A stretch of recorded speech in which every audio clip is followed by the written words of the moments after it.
to be the one introducing you. Dr. Tayo is someone who we look up to as future policymakers, and he's someone that has made great impact at the highest levels of policymaking and decision in Nigeria. Permit me to quickly read his bio before I allow him to speak. Dr. Tayo Aduloju is a senior fellow, economic policy, strategy, and competitiveness at the Nigerian Economic Summit Group.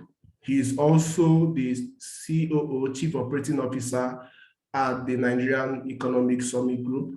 Dr. Tayo possesses 2 decades of consulting, strategy, policy, research, advisory experience that cuts across major sectors of the economy and governance value chains. He advises leaders of governments, states, ministries, agencies, industries, and transnational corporations on sustainable business and economic growth. Dr. Tayo holds a doctorate degree in economic policy and public administration, and another doctorate in business management, business administration in strategic management. He holds a master's degree in data, economics, and development policy, public administration, and business administration. He is committed to mobilizing a new world order and a caliber of African leaders and performers that are productive, powerful, prosperous, peaceful, and digitally connected. Dr. Tayo is committed to ensuring that Africans are lifted out of poverty, that they find their voice, and they unleash their potential and greatness. Dr. Tayo, I am so happy to have you join us. We are proud of your impact. I don't know if you followed some of the happenings around the country in the last 2 weeks. You see that Dr. Tayo all around Aso Rock with the Open Governance Partnership Group. I saw him and I saw some of the efforts he has been making to make Nigeria a better place and Africa at large. Thank you so much, sir, for making our time to join us. We are so happy to have you, and we look forward to your address. The floor is yours now, sir. Thank you so much. Thank you so much, Charles and Ebenezer and the team for having me this evening. I will just go straight to my notes, which I'm sure can then be made available to everyone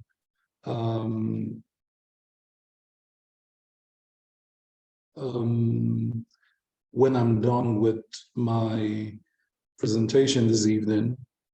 I have a basic idea I hope that I can convey.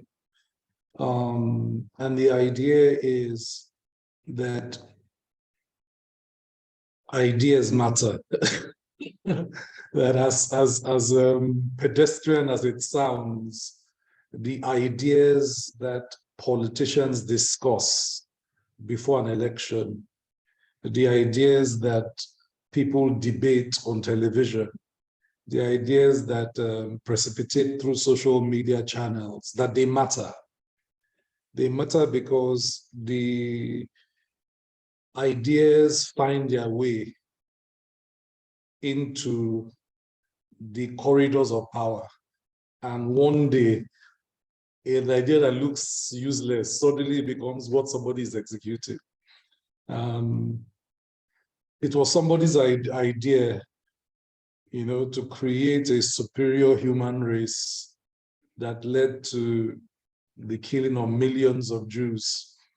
It was an idea. And you would have thought that an idea like that would not find its way across society, but it was an idea that held a nation captive. The Rwandan genocide was an idea that people allowed to precipitate on radio and the media waves for a long time. And those ideas happened. The Asian tigers and their economic miracles are ideas. They began as ideas with young boys and girls who were sent by their parents to sit in schools around the world. Lee Kuan Yew, the founder or father emeritus of Singapore, was in Cambridge with his colleagues. They were in their 20s discussing how to transform their nation. And so the ideas they discussed in those clubs and pubs over drinks suddenly became the ideas that governed the next generation and continues to do so. Many Nigerians like to travel to the UAE, the United Arab Emirates. It's an idea that started 100 years ago. Sheikh Zayed conceptualized the idea when Dubai, as we call it today, was a desert. And those ideas have built the tallest buildings in the world, the most unrivaled architecture on earth, and the #1 tourism location on the planet is ideas. So ideas govern the past, ideas govern the present, ideas will govern the future. So ideas matter. And at the core of policy is about the shaping of ideas and solutions to solve public problems. I don't want to complicate it. So a policy entrepreneur, which is what I prefer calling myself, is a problem solver. Why I call it policy entrepreneurship is that I insist that the enterprise of policy must work. Okay, there is not an activity to mark time. It must translate into values that are measurable, into impacts that people can feel, can perceive, can experience. And only when that happens do you say policy has worked. Now, one of the challenges with thinking about ideas that become political agendas is that we are told it is not our business as young people. That's where the conversation always starts. Somebody will disenfranchise us because they will say our job is to be doing something else whilst they think about policy. And that used to be the case. Societies that developed a sound intelligentsia, a whole sector devoted to the work of creating culture, creating social values, building knowledge capital, have thrived because they have created a whole subsector society that feeds it with ideas. Unfortunately, in Africa, intelligentsia took a backseat to autocrats, autarchies, dictatorships. After we won our independence and military around Africa jumped in and helped with our societies, including Nigeria. So what happened was that autarchies and dictators drove our societies rather than the best of us. It wasn't the best of our ideas that drove our society. So we created something that, a European philosopher called capistocracy, which is government by the worst of us, the most incompetent of us, become the ones that govern us. And so the agenda for the hackathon is to start to trigger in reverse a set of young people that are deliberately thinking about their country, deliberately fertilizing ideas that they want to mainstream into the process of governance, so that some of those ideas become political agenda, and some of those political agendas become implemented policies, and some of those policies are translated into strategies and programs of government that will translate into results. So, I believe that the idea of young people getting involved in policy, the time for that idea has come, at least in Nigeria. We are simply not heads to be counted in a voting and electoral process. We are heads to be counted in the strategizing for our country. in the fertilization of the collective grassroots and groups that form to determine who will be senator, speaker, House of Representatives, governors, and then presidents. So Hugo's quote, nothing is stronger than an idea whose time has come. Armies cannot stop an idea whose time has come. No army can stop an idea whose time has come. Nothing is as powerful as an idea whose time has come. And I think the time for young people to be involved in the fertilization of ideas, that time has come.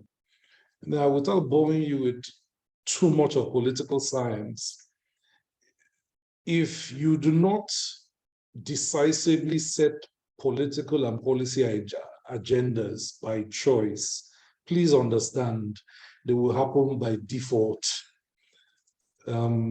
So one of the problems with default policy is that default political agendas can be problematic in an environment where the political culture and the political institutions are not strong. Now, what makes up political institutions is one, political ideology, two, the political enterprise itself, then three, political capital. Don't worry, I'll get to policy in a minute. I want to just make some quick points. Now, the political organization, the first three pillars, why they are important is because if you cannot answer the question, what ideas are in your head that is driving your ambition to collect power? When you collect power, you will not know what to use it for. Okay? And we've seen it at all levels, federal, subnational, state, local government, at all levels of our society, where a man has collected power. Then you're not asking the man, okay, sorry, what ideas did you have in your head for this power you've collected? We call that political ideology. Now, within political ideology, there are three elements that are very important. The first is your governance philosophy. When you have collected this power, how will you use it to govern? How would you organize the power you have collected from citizens through their electoral mandate to deliver certain public goods? You have to have ideas about that. How would you organize cabinet? Okay, would you organize cabinet along, thematic lines? Would you organize them around big problems, or would you organize them around institutional lines? You have to think about it. And to what end would you apply governance to solve what problems? Will you pursue certain philosophies? So, for example, will you be a socialist, or will you be a capitalist-oriented government? Then the second set of ideas is what we call sovereign wealth policy or philosophy. How would you manage the collective resources of the country when you govern? How would you create value through the resources and the assets of the country? How would you redistribute value where value is not equally created across the country? Something we call equalization. Okay, how would you ensure that those that derive value from national assets where they are get what is due? Something we call derivation. Or how would you control assets that give one part of the country overwhelming advantage over another? Something we call resource control, right? Who determines who is taxable? Who taxes what? The power to tax the state. How much would you tax? What would you tax and what would you not tax? So with the sovereign wealth philosophy, there are a lot of questions. And then when you've collected all those resources, how would you apply it? Okay. What we call fiscal allocation. When you apply it, how would you hold people accountable for what you've applied? What we call budget transparency or disbursement transparency or treasury transparency. And after you've applied it to contracts? How do you ensure those contracts are open to everybody to see, what we call contract or procurement transparency? And how do we ensure that citizens are carried along in the process of sovereign wealth? Something we call citizens participation, or at least citizen contribution. And how do you ensure the entire sovereign wealth translates into results and value? So there are a lot of ideas potentially that goes into the sovereign wealth box, including whether you will spend all the money today, you save some money for the next generation. So some countries have what they call sovereign wealth fund, because some leaders are thinking that there's a generation that will come that needs money to do certain things. But you could have a philosophy of sovereign wealth where you spend everything today, let the next generation take care of themselves. Anyways, so there are a set of ideas around the resources and the wealth of a country. This also, of course, includes the big conversations we have in Nigeria about whether certain sectors should be under the federal government or under the state government. Should oil be a federal resource, or should it be a state resource or a local resource? It's a big conversation. Then you have state development policy proposals that forms part of the political ideology. And with development, there are many dimensions to development. You have to have political development, which is what will govern how the political institutions evolve, the three arms of government, tiers of government. What is the idea behind the party or the aspirant in terms of political development? Then there's social development policies and proposals. How will you target the social problems? The biggest social problems in Nigeria will easily be multinational poverty and unemployment, maybe. But there are other social problems: housing, education, health, living standards, energy, insecurity, physical insecurity, welfare across board remain big issues. Then there's economic development. How we develop the different sectors of the economy. So a state development policy will have political development, economic development, social development, environmental and technological development. How would you acquire the technologies required to drive where the country is? Today, if you do a scan of the manifestos of political parties in Nigeria, there's a big problem. The problem is that many of our political institutions, in terms of political parties, are badly organized in terms of their political ideology.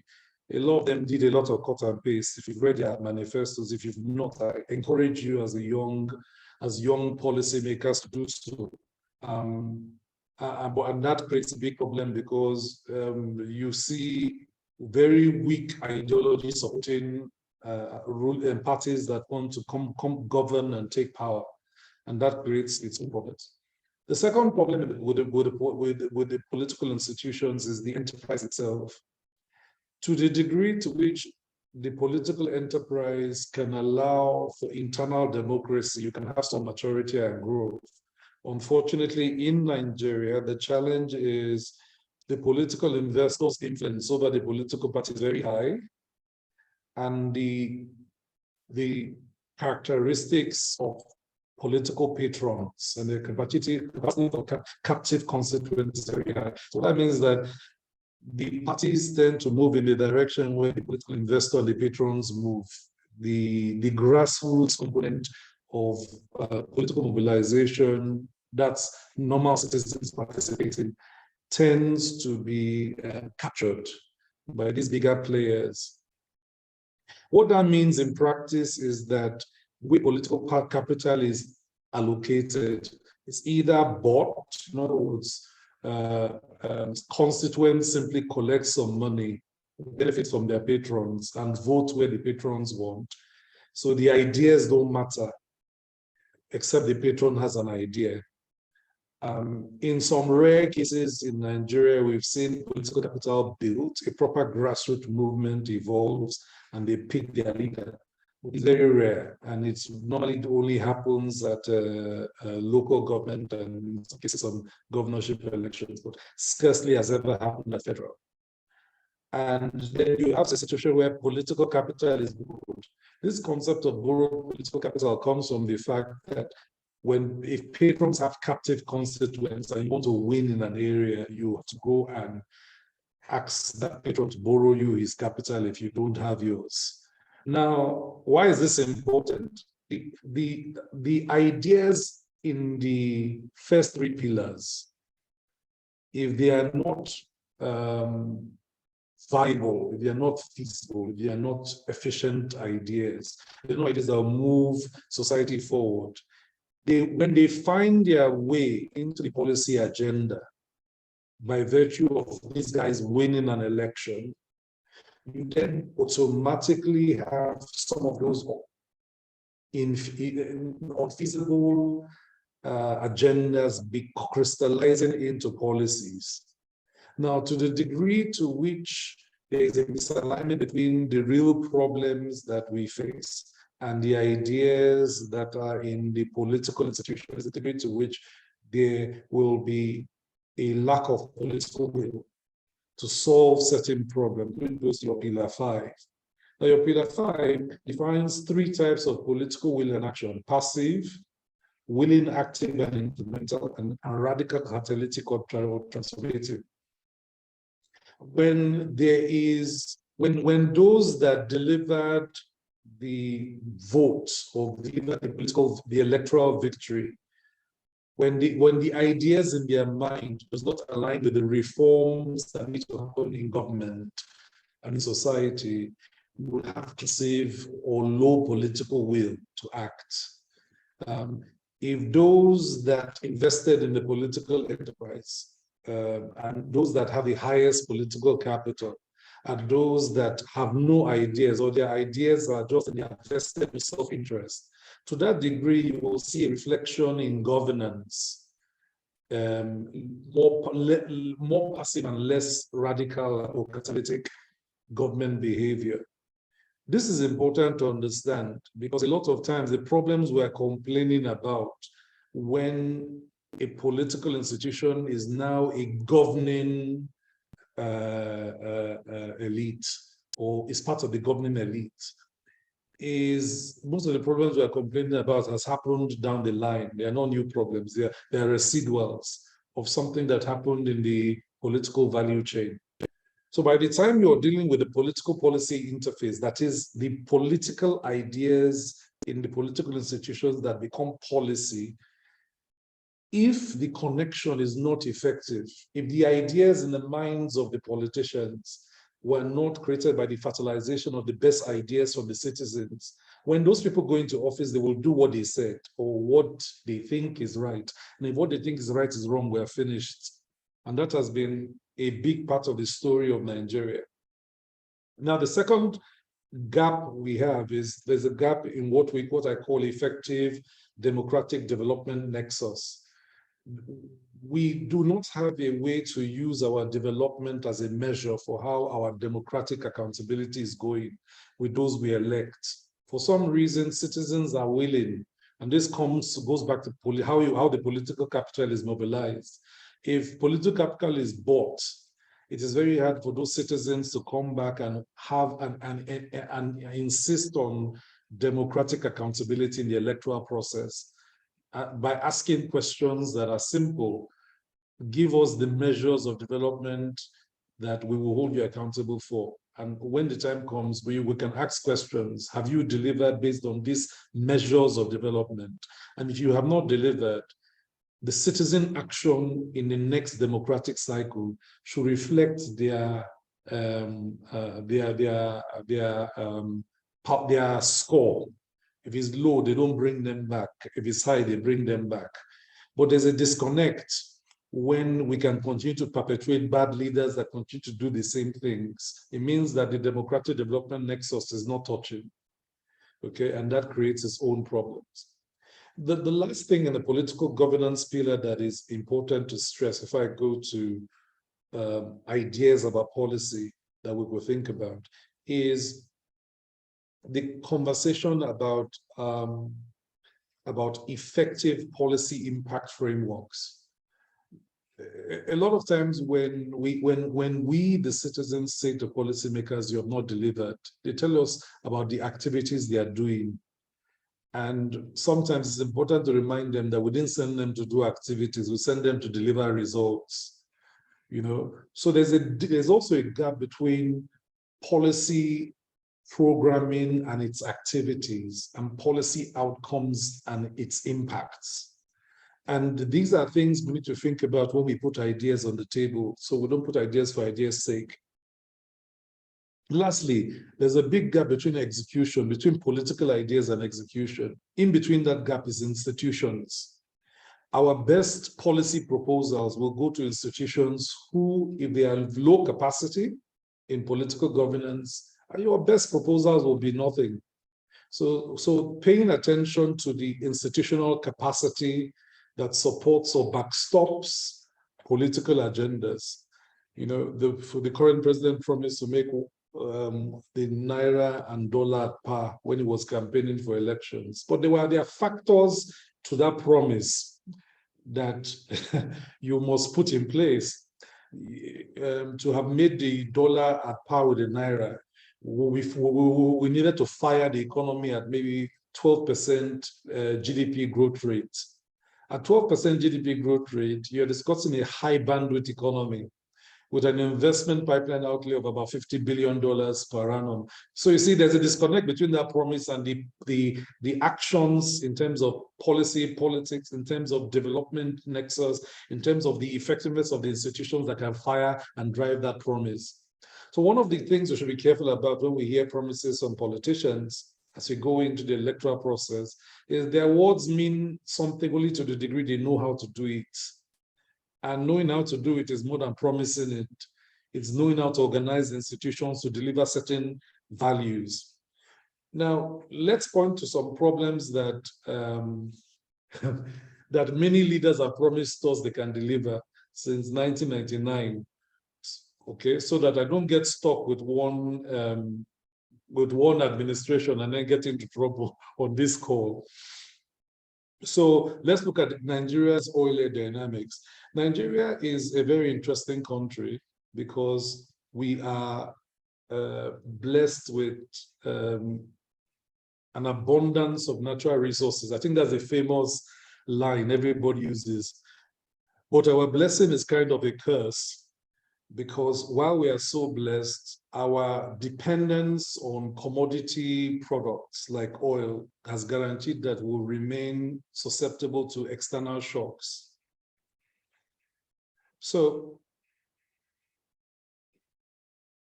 the challenge with policy for Nigeria, at least as from an economics point of view, which is the point of view I would like to spend the rest of my time speaking from, is that we lack a growth model. And we need to rethink that growth model for Nigeria if we're going to go anywhere. And that growth model cannot have oil at the center. Okay? If you take a look at recessions in Nigeria from 1976 or 78, where we had our first recession, to 1982, we had our second recession. We had some kind of a recession in 1988, but it wasn't a really bad one. And then our worst recession in 3 decades came in 2016. Then, of course, 2016, we dipped at 1.6%, minus 1.6. And then we had that recession triggered by COVID transmission in the global supply chains that affected the price of crude at minus 6.1.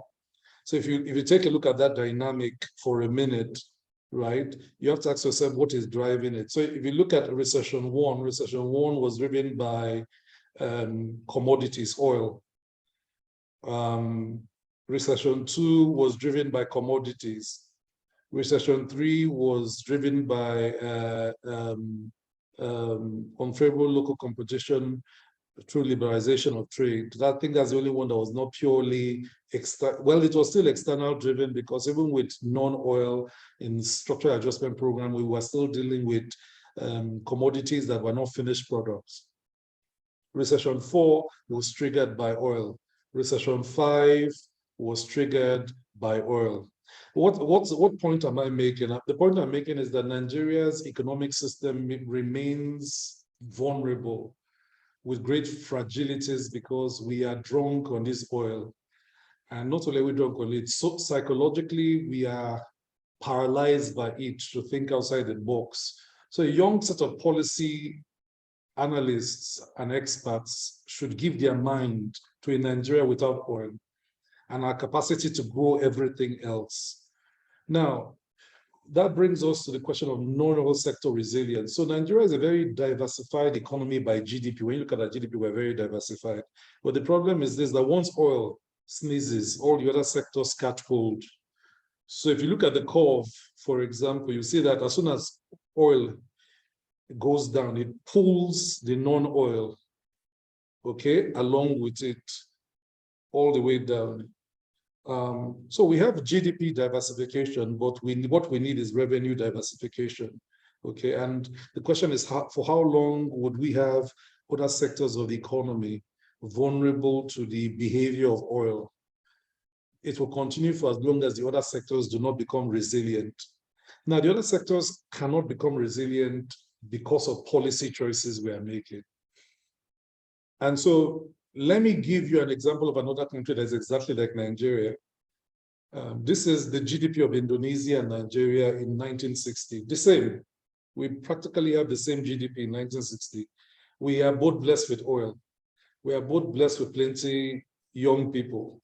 We are blessed with abundant resources. So if you take where we are in 1960, we and Indonesia could have been twin sisters.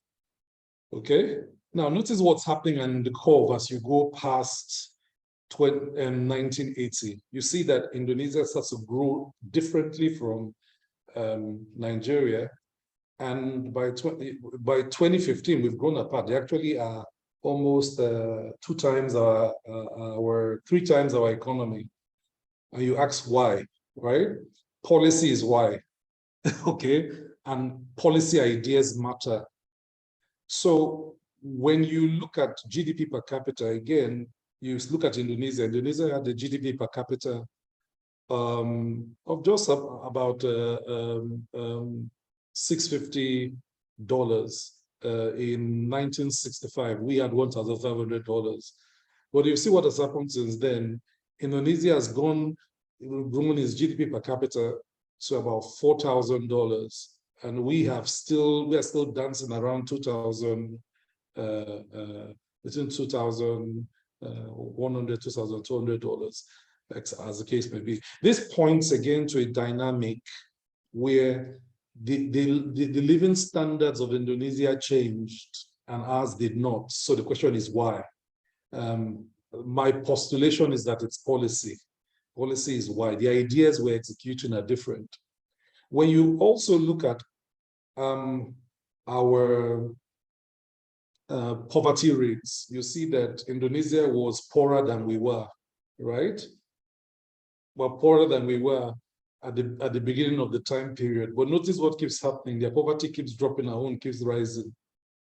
You ask why? It's because of the ideas we're executing.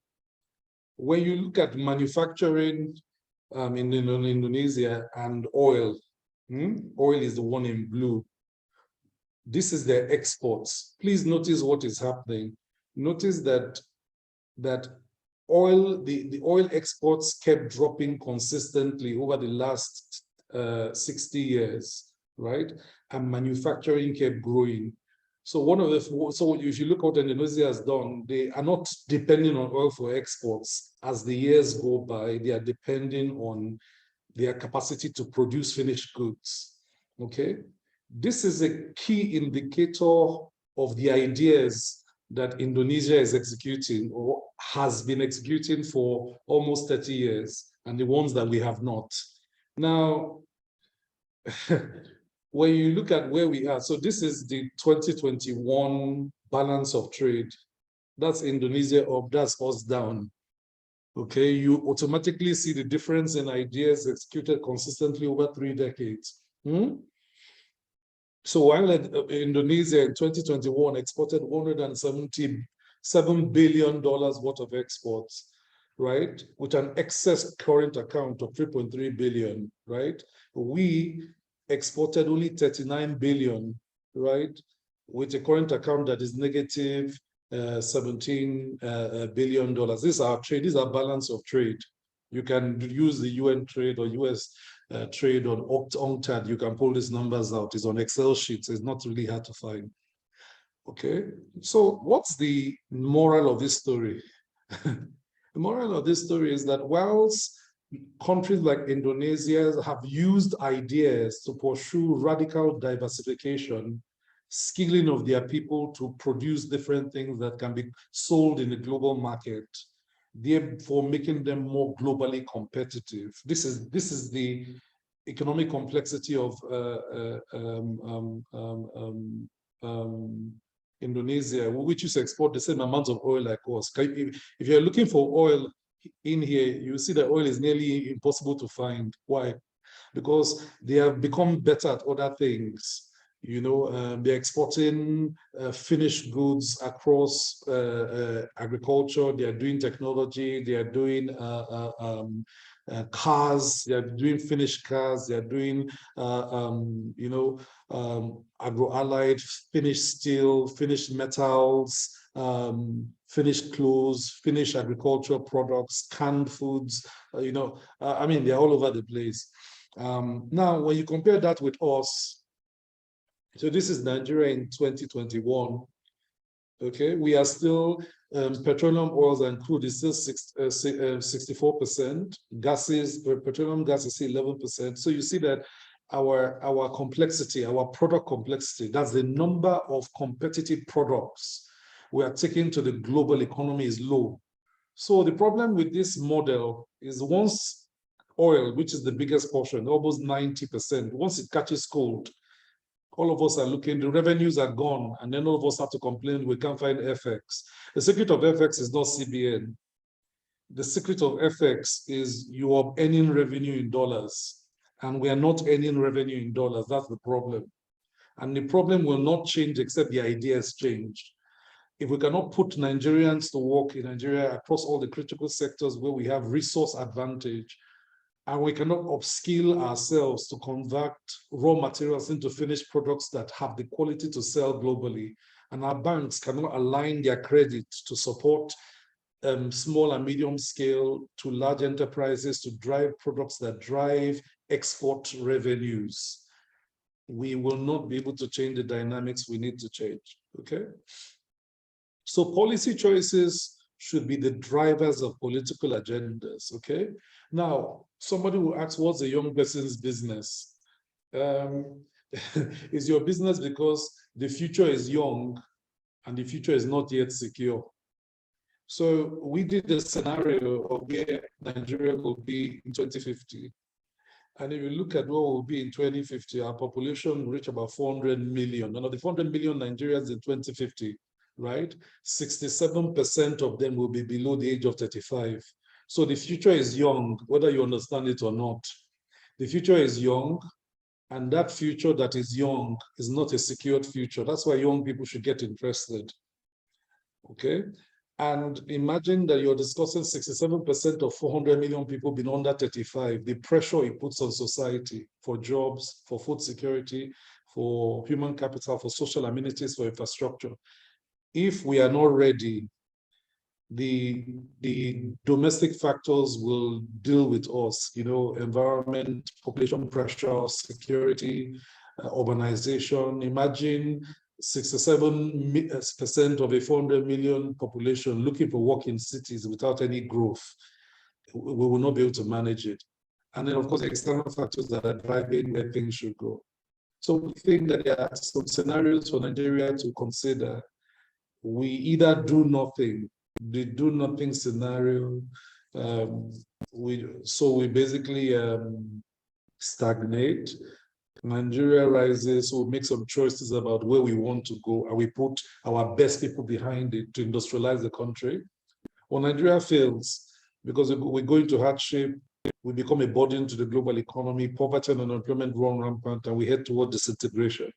Okay? So we've mapped the conditions that can drive these scenarios, and we think Nigeria can benefit from high growth if we pay attention to what matters now. But the ideas we are running now cannot take us to the future we want. So one of the things we've asked this hackathon to do is to pay attention to how to fertilize ideas in the circle of promise whilst campaigns are going on and people are clamoring for your vote. Is an opportunity to start to throw better ideas into the ring, fight the politicians into commitments on big things that make a difference, not small things. The days of asking politicians to give us 10K in the villages are over. You know, we must see communities that can fight for community development charters, a list of priority projects that a politician must bring home to be elected. If not, he won't. Even if he gets the first one, he won't get the second one.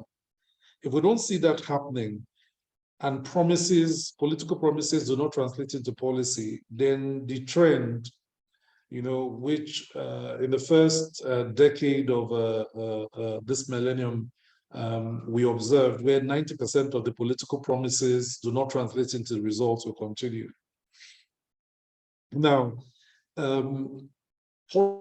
policy is the language in which ideas are then translated in government into strategies and planning and budgets for delivery to then deliver outputs, outcomes, and impacts that citizens can feel.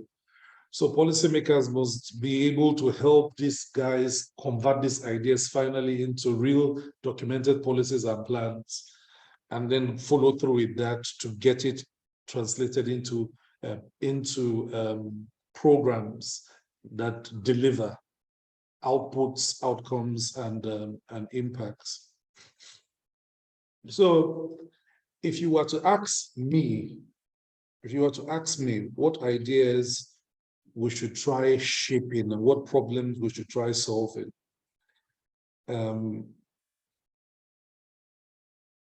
after doing this for almost 2 decades, and after almost 10 years at the NESG discussing these issues, I have some ideas.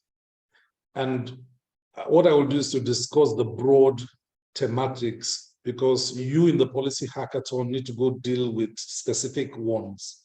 So the first is, there are foundational problems. So let's begin from the bottom. There are foundational problems with why Nigeria cannot grow. And a lot of those problems are with state capacity.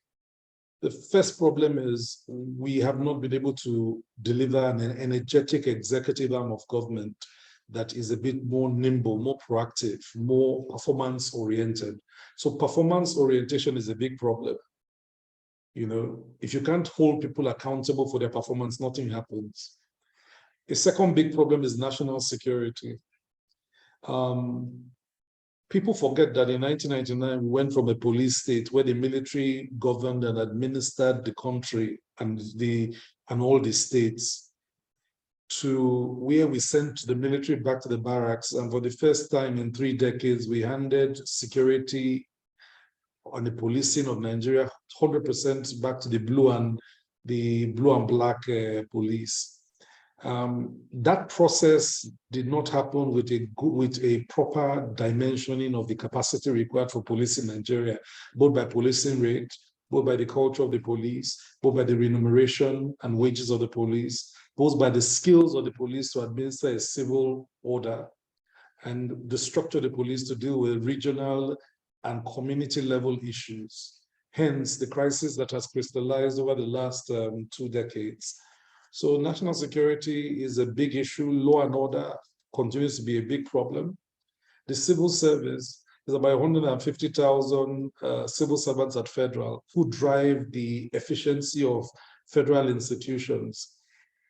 The lack of capacity, the lack of a culture of impact and results continues to be a problem to us. And of course, you can't govern Nigeria from Abuja because there are 36 states. So the competitiveness of subnational entities becomes critical. But this is the foundation. You must have that. A state must be a state. You must have a civil service because an impersonal civil service is the key to a modern state. You must have national security because a state, by the definition of Max Weber, a state is an entity, right, that has a monopoly of violence, right, or coercive power within a geographical jurisdiction. Okay, and so when a state stops having a monopoly of violence and force, there's a problem, as you can see with what we're experiencing. The second layer is your sovereign wealth must be governed within a macroeconomically stable environment where there's prudence in how your current account is run and how your savings accounts are run. Okay. And then to drive the economy, you need broad-based growth. In other words, you have to be a country that attracts investments from elsewhere. And you have to be export-oriented in trade. All these ideas about locking your border that has gone on for the last few years has been counterintuitive to what we should have been doing to drive up our growth. Then jobs have to be, job creation and multidimensional poverty has to be driven by the sectors that can drive it. And that links to inclusion. So quickly, there are a lot of things that we could do to make things work. Investment and revenue diversification is a big idea. It's different from the idea of GDP diversification. Okay, and you need that to make things work. Now, when we talk of creating jobs for the future, people say tech jobs. Unfortunately, tech jobs will not attract the largest number of Nigerians. Remember what we were discussing? In 2050, there'll be 400 million Nigerians. 67% of them will be young people. The question is, where are the jobs? If you just do a GDP assessment and absorptive capacity of sectors, okay, the jobs will be in manufacturing, construction, education, health, trade. That's where the jobs will be. Now, what does that mean? For example, in 5 years, you could easily create 12 million jobs, right? In this type of sector. So this is empirical. We could create 12 million jobs. We could lift 52 million people out of poverty. If you followed a trajectory where high intensive sectors was driving job creation and poverty reduction. Okay. Now, one of the challenges with agriculture, people keep saying agriculture is a labor-intensive sector, is that if you look at the status of agriculture as a lead driver between 1991 and 2016, agriculture drives job creation, but it drives what we call low elasticity jobs. So what is a low elasticity job? So if you look at our job elasticity between 1991 and 2016 is 0.6. In other words, for every 10 jobs you create in agriculture, only 6 people are lifted out of poverty. In other words, that's 6 people went into poverty when you created 10 jobs. Sorry, 4 people went into poverty when you created 10 jobs. Okay? And that's a problem with some sectors of the economy. They create the working poor people. The people are working, but they are poor. And so the question with jobs is not just that you created a job, it's the type of job you created in terms of elasticity. So young people need to pay attention to the kind of policies that are driving jobs and to make sure that those jobs are driven are high quality jobs, not low elasticity jobs that ultimately take more people into poverty than out of poverty. So ladies and gentlemen, ideas matter. And ideas rule the world, they rule the present, they will rule the future. And it is to you that we now hope that the conversations about not simply sitting outside the room and letting people bamboozle us with catchphrases, loud, nice music, and jamborees, those types of jankara, like I call them, have to come to an end, and they must be replaced with a more serious generation of young people and a new cadre of youth leaders across the country that are more decisive in negotiating with political actors our collective destiny, one in which we can lift our people out of poverty, end hunger in our time, and build a future where we and our progenitors and the next generation we leave behind can say that we've bequeathed them a future that is more sustainable than the ones that a set of irresponsible leaders have bequeathed to us. So thank you, ladies and gentlemen. Let me stop there, and maybe we'll take some questions and then we can go from there. Thank you so much, sir. We are so grateful for your contribution. I mean, I just looked at your slide and I'm like, when did Dr. Tayo how did he make out time to come up with this fantastic slide? I am sure it was a learning moment for all of us, and we couldn't have gotten a better keynote speaker. We are so thankful, sir. To take us forward, we will be taking some questions. I'm not sure how much time we have, but it shouldn't be more than 15 to 20 minutes. Then if you have other questions we want to ask Dr. Tayo, we can write them down and we'll find a way to communicate it to him. He's not leaving us anytime soon. He's going to be around during this process. So we'll be taking some questions. If you have a question, feel free to raise up your hand, and then the host will grant you permission to talk if there's no permission for that. I think there is a permission. So if you want to make a comment or ask a question, I think we should focus on the questions now. If you have a question and you want Dr. Tayo to intervene, kindly just raise up your hand. I can't see any hands yet. I know some of us are still trying to recover from the impact of what we have seen today. I think there is a question down. Okay. Okay, thank you so much, sir. In-depth, insightful. So do we have questions? I want to see at least 1 or 2 or 3 questions, because we can't just go like this. We need more. Okay, John, over to you. John, over to you. Yeah, thank you very much. Oh, wow, that's a nice one. I'm really blessed by the presentation. Wow. That's awesome.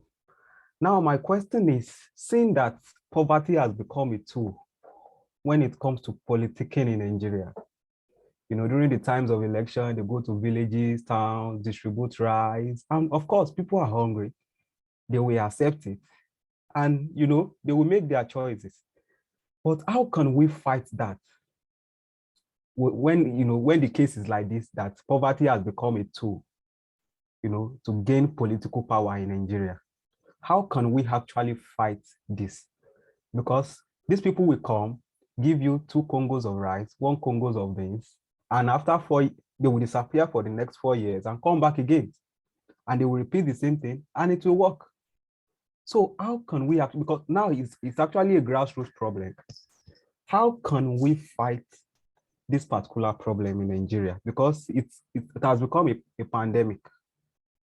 And if care is not taken, we might continue in the circle in Nigeria. So that's my question. Okay. Thanks, John. That is a great question. So the question you're asking is, between Amala politics and stomach infrastructure, what is the solution, right? So the weaponization of our poverty, which is something that the politicians have become very good at doing, right? They weaponize the poverty of the vulnerable and use it to win power, then ignore the poor for another 4 to 8 years, and then come back and repeat the process. And it creates almost a vicious circle. And actually, it's part of the poverty trap, is that the solution to the problem is in the problem itself. So what is the problem? The problem is access, right? Is access to resources, access to opportunities for the poor to lift themselves.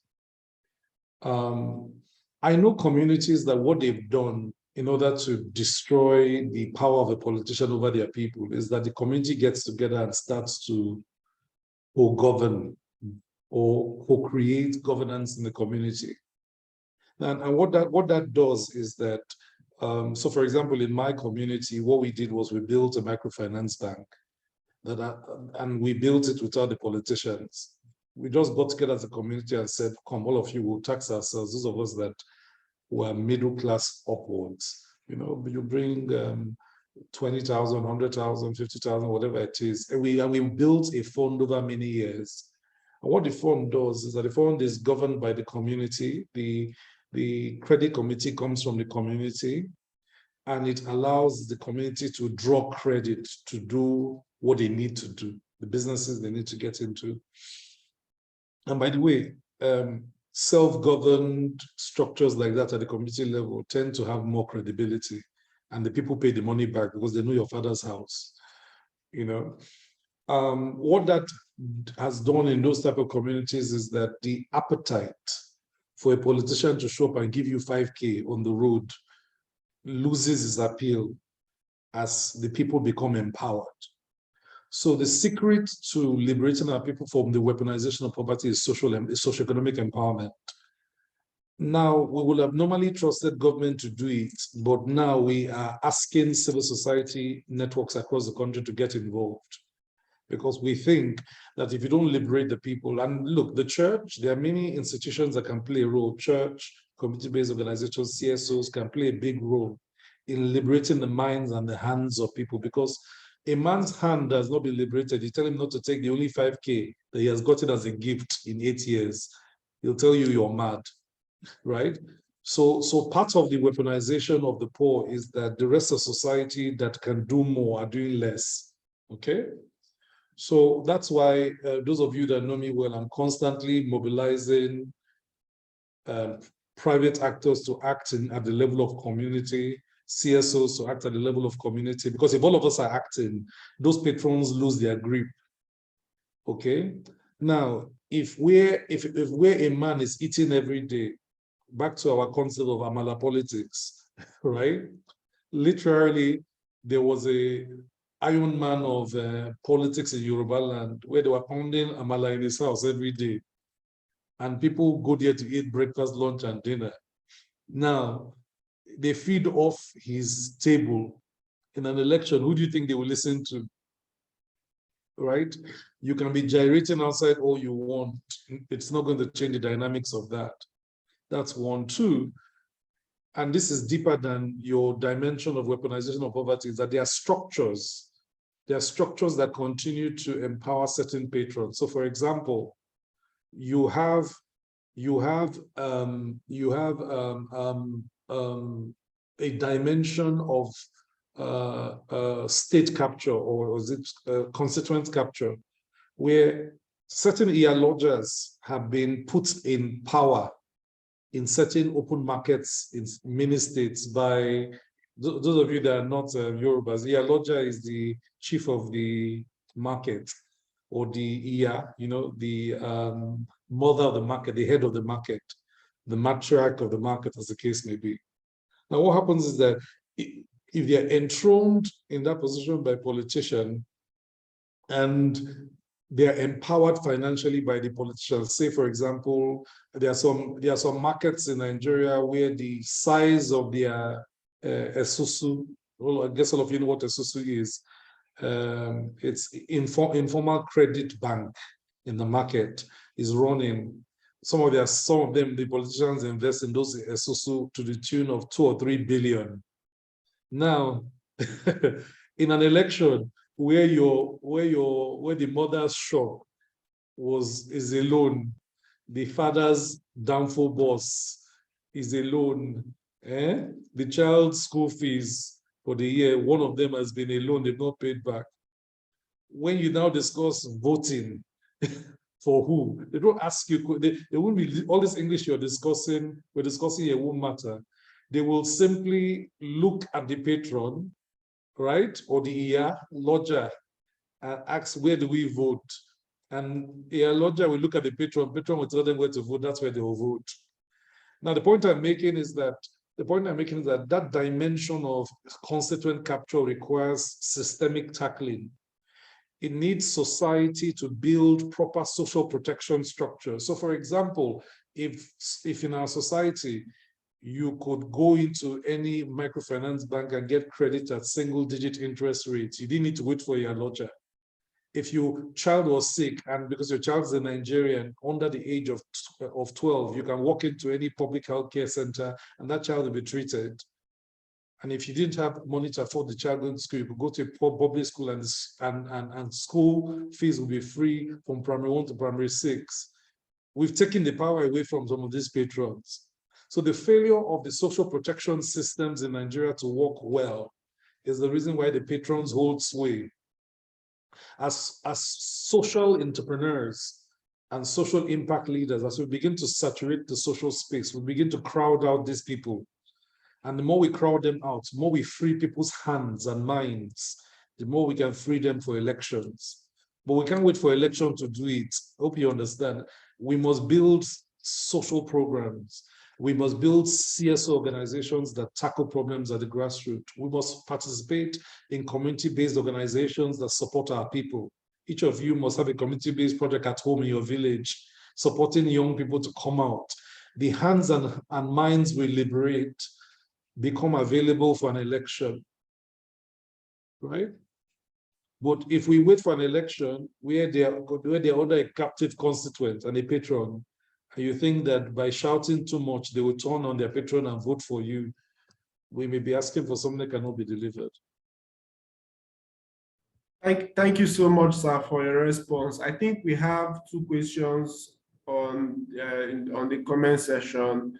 One is from Ohakwe Onyediziri. He said, I'd like you to expatiate on what you mean by every 10 jobs created, you create 4 poverty and 6 jobs. I don't know if that's the right question, but every 10 jobs created, you create 4 poverty and 6 jobs. Or is it 6 jobs and 4 poverty? I don't know if you can react to that, sir.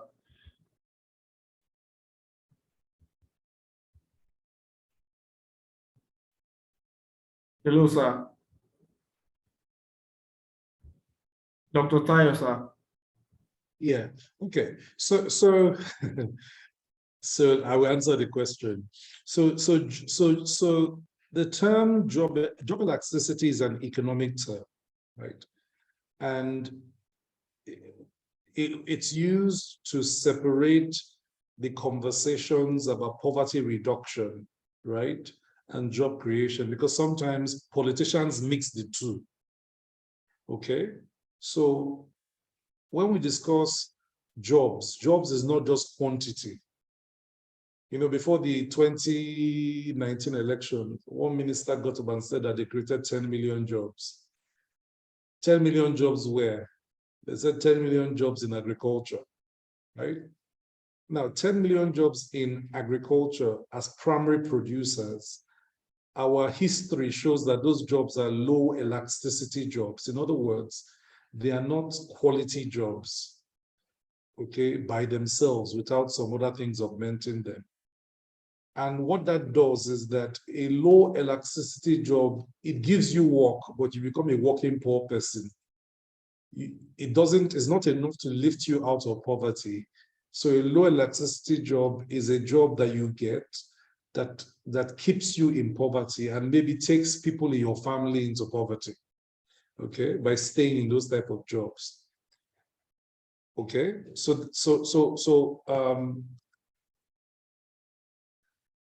between, what I said was that between 1991 and 2006, right, when we assessed job elasticity, right, which is basically the number of jobs created against the number of people that were lifted out of poverty, right? This is what we found, and this is empirical, this is our numbers. We found out that we generally had a 0.6 on elasticity, which suggests that whilst we're creating 10 jobs, right, we were only able to lift 6 people out of poverty on the average. Now, what that means is that some of your jobs are working poor jobs. They are not real jobs. They are not quality jobs. Okay? Quality jobs, right, lifts you out of poverty, but because it's a quality job, it creates the trickle-down effect. It will lift you. You're able to, for example, empower some member of your family to start a business. You're able to employ maybe some domestic staff that you pay well, you know. So the thing about a quality job is that a quality job affects more than the man that has it. Okay? And so it's a high elasticity job. So what we are saying, therefore, is that if you want to grow the country, you need to move it from 0.6 to about 4.3, right? At 4.3 means that for every 10 jobs we create, we can lift about 43 people out of poverty. Now, what happens is that those 10 people that have high quality jobs will create the ripple effect, you know. The person cleaning their house can be paid better, their driver can be paid better. They send some money home to a brother to start a business who was struggling. You know, the thing about high quality jobs is that the out-of-pocket the savings from their excess spills over into other people's lives. Okay, so it has the trickle-down effect. So that's what creates high elasticity. So I think that explains job elasticity. The question number 2, Treasurer, on policy implementation, you said that you discussed policy implementation, our government system. Please, do you have any workable idea how to leverage these policies out there, but beyond? So my day job, Treasure, is that my day job is I'm a policy advocate. So what I do, for example, is for example, we are about to talk to all the presidential aspirants in Nigeria about these ideas that I'm sharing with you today, to say to them, we're in a tough place. One of you will be president, right? When you get in, before you get in, can we have a conversation about the difficult things that need to happen, so that you're not just promising air? We have some substance, and people can come in and deliver on those more tangible things. Chuku says that would love to ask the speaker right now, in the country, the security officers are tools to inflict fears on citizens. So can we change these narratives to get our voices heard? Chuku, the security situation in Nigeria is complex. So there are real security threats that need security forces to respond to them. And of course, there is security forces abuse of our human rights. Okay, so there are 2 different policy issues. And the way to tackle those issues is to create, in my opinion, and this has been my view for many years, is to create accountability structures where policemen don't get away with whatever they get away with. And that vigilantes also, because what's happening around the country now is the arming of vigilantes who also are not under any accountability structure. That's also very dangerous, right? So the fundamental problem we're having with security forces is accountability, okay? And without accountability, you cannot have the space for citizen engagement and citizen rights.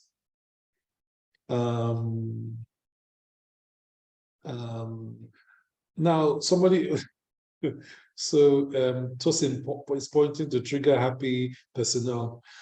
Trigger happiness is a weapons and training problem. Okay, it goes back to accountability.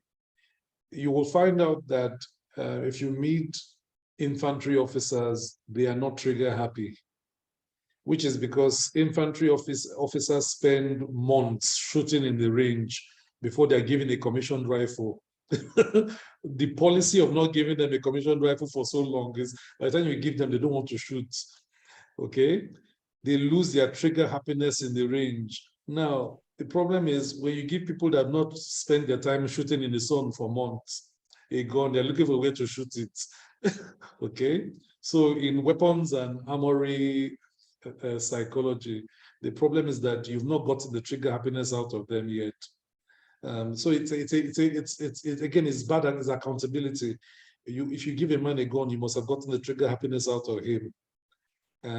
So that is a weapons and armory failure in policy. But it's part of accountability. Before you give a man a gun, get the trigger happiness out of him. Okay. And in fact, before you give anybody a weapon, including your vigilante, the question is, how do you hold all this? Even Amotekun, you have to ask the question, so one of the concerns between those of us that are pro decentralization of the police and those that are pro centralization of the police is accountability. And for me, it's not a question about whether you need state or community police. It's a question about, can we build federal, regional, and state accountability structures for those we give arms? And everything that is governed by that. So that what happens is that you can hold them accountable. So if you're interested in jumping into this conversation, I know Oyi is on the call. Oyi can link you to, there's a legislative process going on now for the police reform bill. If you want to jump into that as something you're interested in, I see very few young people in all the legislative reform conversations on police reform.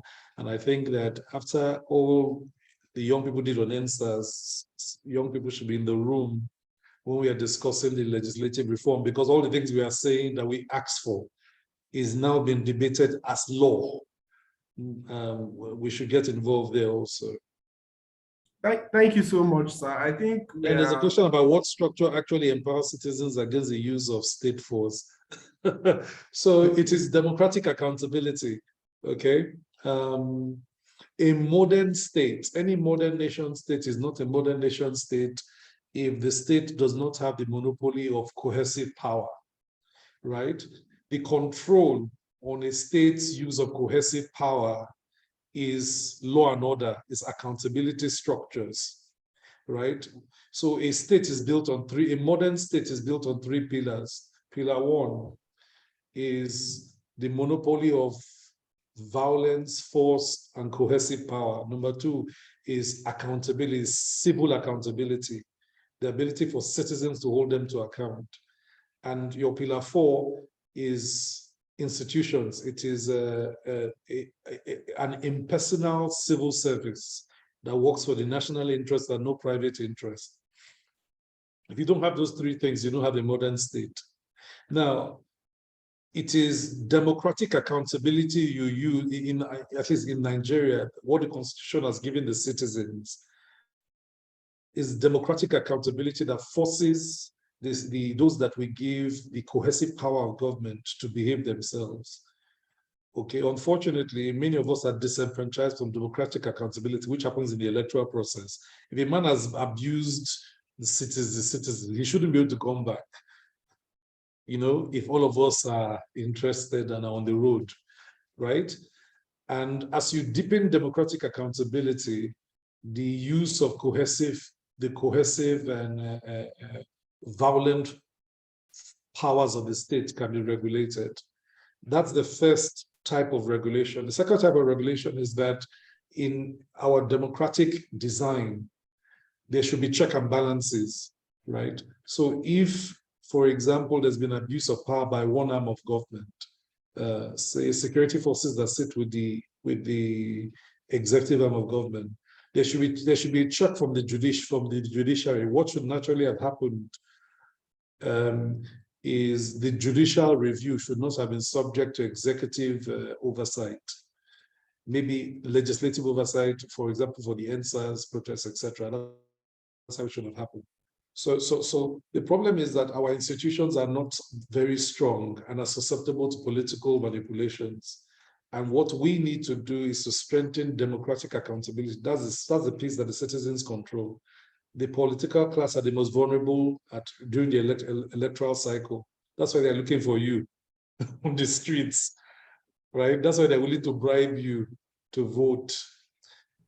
Okay, that's why they want to now do town hall meetings with you. So we need to use the electoral process as an accountability tool. That is our tool to regulate the excessive powers of the state. The second way to regulate the excessive power of the state is to challenge young people to repopulate the National Assembly in the next 10 years. You know, young, informed, value-driven Nigerians. Once you repopulate the National Assembly at both houses, what would happen is that if it is abused, you impeach the man at state or federal. But for now, as long as it's in the hands of people that were put there by the guys that are there, it's very hard for the checks and balances in our constitutional arrangement to work. Kelechi, your hands is up. Yes, I'd like to add that we are far behind time and we just have about 7 minutes to wrap this up. So Kelechi, make it very short, and then Bright should go in very short also so that we can wrap it up. Thank you so much. Let's take the two at once. Okay. So Kelechi, you go first, and then Bright next, and then Dr. Tayo responds to both questions. Okay. Good evening, Dr. Tayo. Your is very knowledgeable. Your discussion was very knowledgeable. My question is actually on policies, conflicts in policies. There's certain times where there's a policy, they create a policy, and there's another policy clashing with the other policy. Something like the agricultural and the anti-grazing policy, something like that. You create a policy and there's another policy that will clash, that will bring a conflict to that. In such situations, what do you do? okay. Bright, over to you.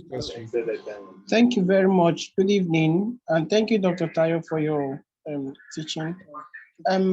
My question, you said something as to you can't govern every state from the Aso Rock, and that actually got to me, because that's very important. I wish all the politicians will understand that. So my question is now, how do you make the man in the Aso Rock know what at least the person that stays in the most interior part of Nigeria, how do you make him understand what that person is passing through? How do you communicate the feelings of the people in the most interior part of Nigeria to the person in the Aso Rock? Thank you, sir.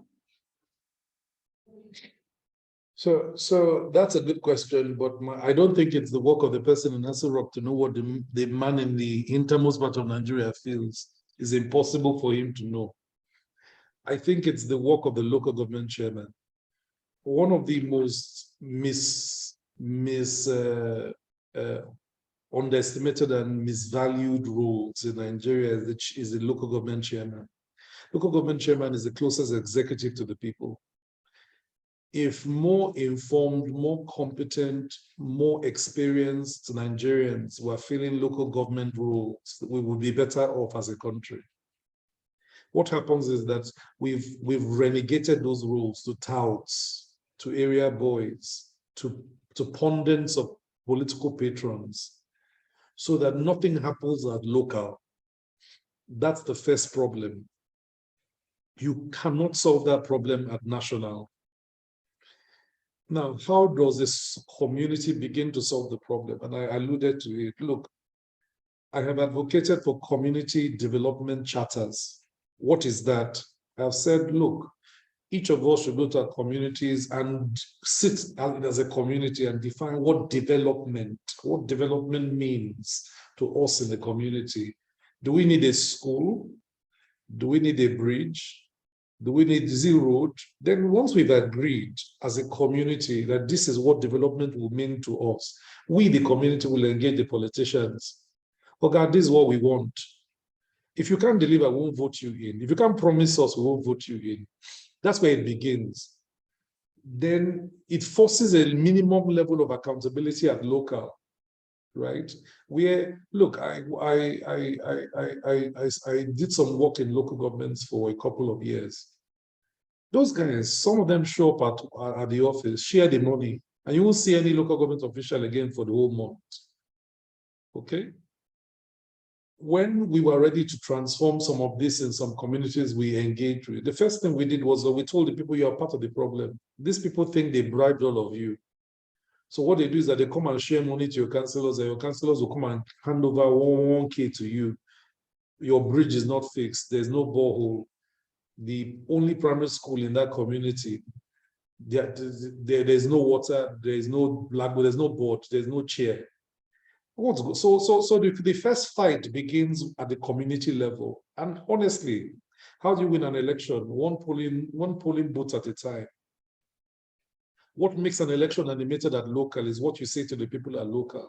Until elections matter to the local people as local politics, it doesn't matter. And this is where we are failing with mobilizing a grassroots movement that means anything in Nigeria. At the top of it is just Dogon Turinchi. Because at the community level, we are disconnected, and that disconnect has created problems. Many of us have also abandoned communities to riffraffs.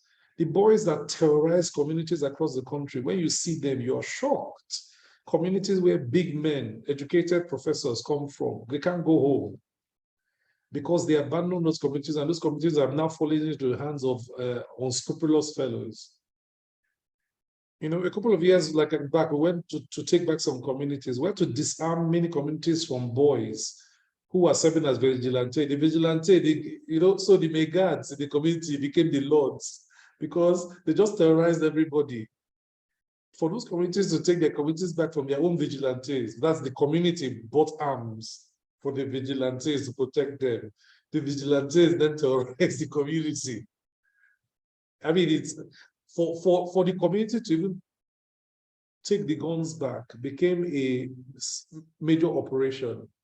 So we begin the process, unfortunately, where the problem is. Now, what happens is that if there's a proper grassroots movement within a political party, each community mobilizes its community development charter into a collective, then it reaches a state compact. Then if you pull it together, it becomes a state compact. That state compact is now what a governor can do in a state that impacts all the communities. Then you can aggregate it to a geopolitical or zonal compact, right? Then a zonal compact is what the regional leaders of a political party will take to the national to say, come, if we win power at the center, these are the things you will do for my region, right? The problem with our politics is that it's not connected.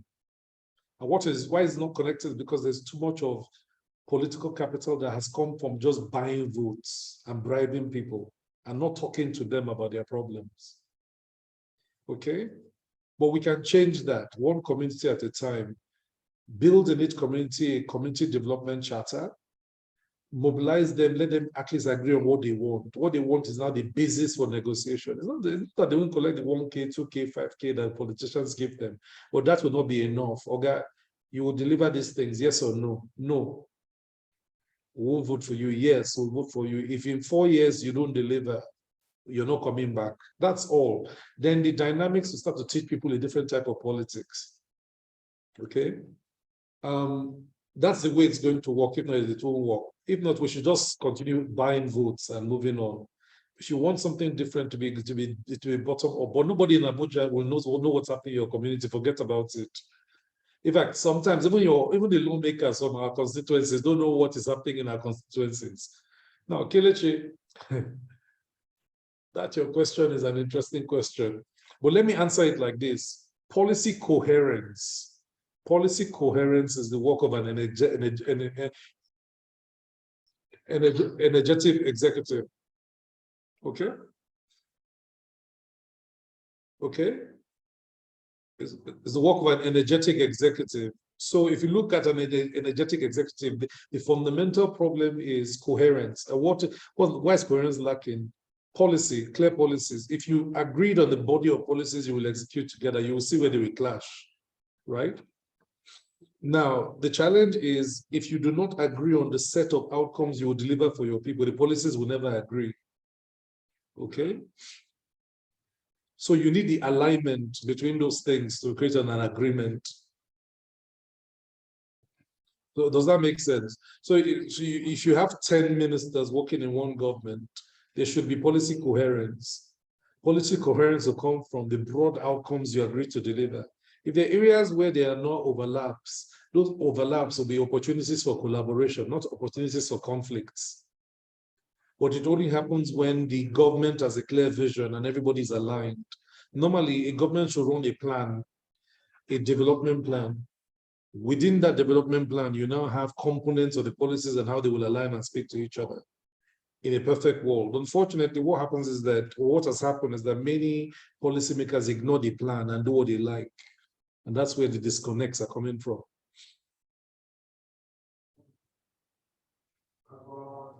Wow. Okay, guys. Thank you so much, sir. We are very grateful for your time and the lessons we have learned during this session. I'm sure that I'll look for a way to pull you back in one or two of the mentoring sessions because, like I said before, we cannot just let you go like that. Thank you so much, sir, for your efforts. We really appreciate it.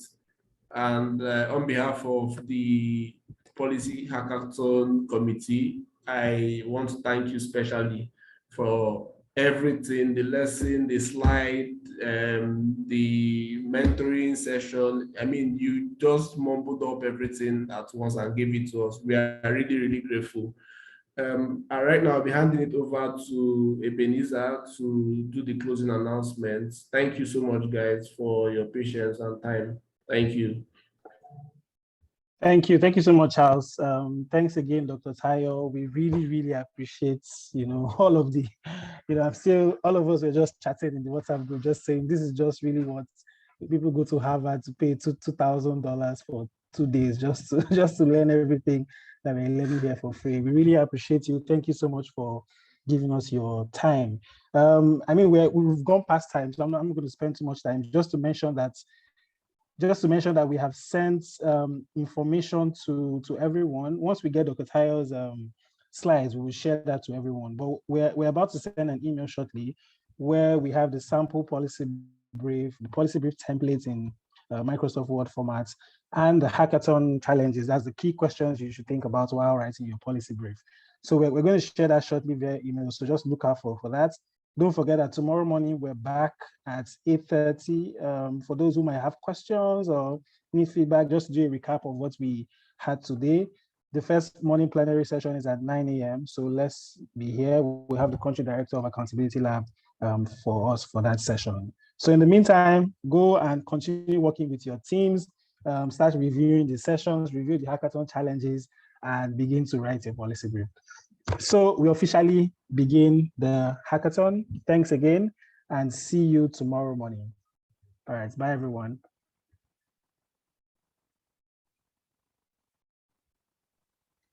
Bye. Thank you very much. Thank you very much, Ebenezer. Bye-bye. You're welcome. Bye-bye, Bye, everyone. Bye. Thanks, Bye-bye, everyone.